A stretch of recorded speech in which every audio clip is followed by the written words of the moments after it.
Cherri K, a constituent. I just want to go back to the environment. You talked about water and septic tanks.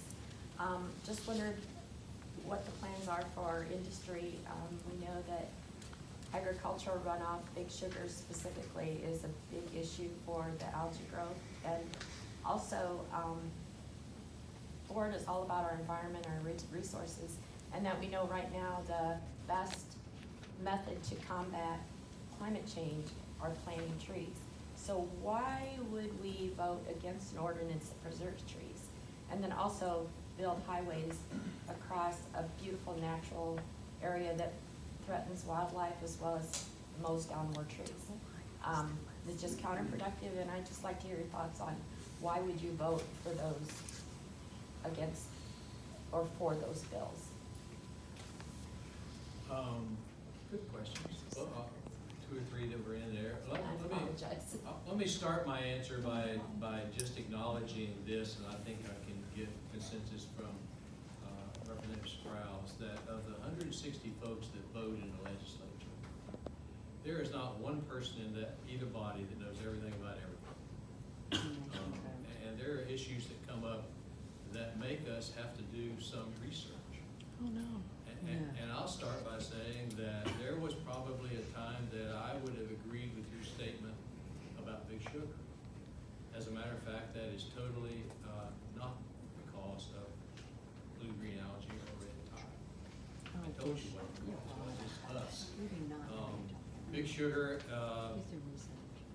does a lot of things, but they are not responsible for those 2 issues.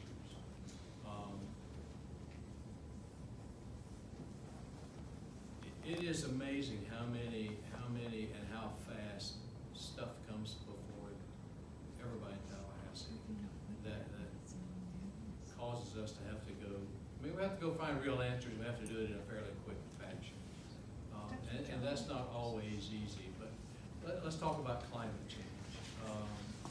I don't think there's anybody that's alive and well today that is not concerned about the wildfires we're having, the tornadoes we're having, the hurricanes we're having, sea level rise we're having.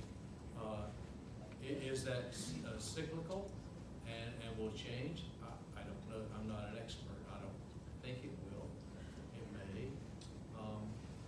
But again, we're a small, well, we're not a small, we're a pretty big piece of the worldwide puzzle. You know, it's like saying, well, it's bad, but China and Italy or China and India are worse. I think it's a solution that's going to have to come globally. Florida is not going to solve climate change. Florida is not going to solve red tide.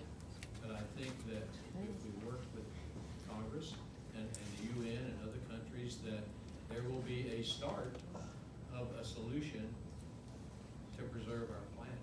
Now, I'm just a guy that got paid to squirt water on the fire. Don't do that, just get out of that Senate.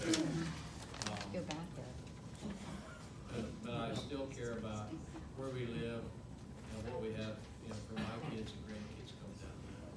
I think that there's one thing that I've learned to be extremely suspect of, and it goes across political spectrum, and that is anybody who wants to say it's about one thing. This massive problem that we have is about one thing. It's almost never about one thing. And our issues, our water issues, none of them are about one thing. Some of those things are bigger than others. So look, a guy named, I think it was Hamilton Diston, came down a couple 100 or so years ago and decided that he was going to take the nice squiggly Kissimmee River and he was going to dredge it and make it perfectly straight because he thought it would be nice for people to get mail quicker by ferry. And I'm sure that was a great idea at the time. The problem is it has caused us terrible water problems. What are we doing now? We're making the Kissimmee River squiggly again because now we've learned that the squiggleness of a river was divinely inspired, and that it cleans the water. The squiggles clean the water, right? I'm sure they didn't know that back then.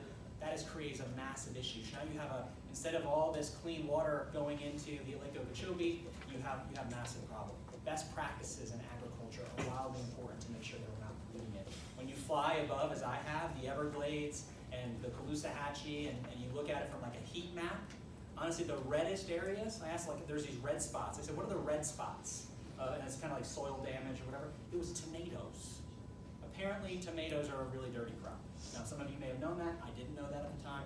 My point is, it's a really troublesome thing, particularly when you have these discharges happening at the same time and lots of rainfall. So is Big Sugar not a part of the problem? I said, all of agriculture, right? We all know Yeah. that about agriculture. Okay. And by the way, right, where does most of agriculture happen? In the United States of America. In America's heartland, right? On both sides of the Mississippi River. Where is the Mississippi River dumped? In our backyard, into the Gulf. So you agree Big Sugar is a part of the problem? Okay, thank you. A part. You articulated yourself very well in regards to the complexities. As I said, Okay. You didn't answer the question about the No, toll please, roads sir, either. please, please, Yeah. let's, Okay. I need to keep some organization. They should before, answer the okay? question. So, About the toll road.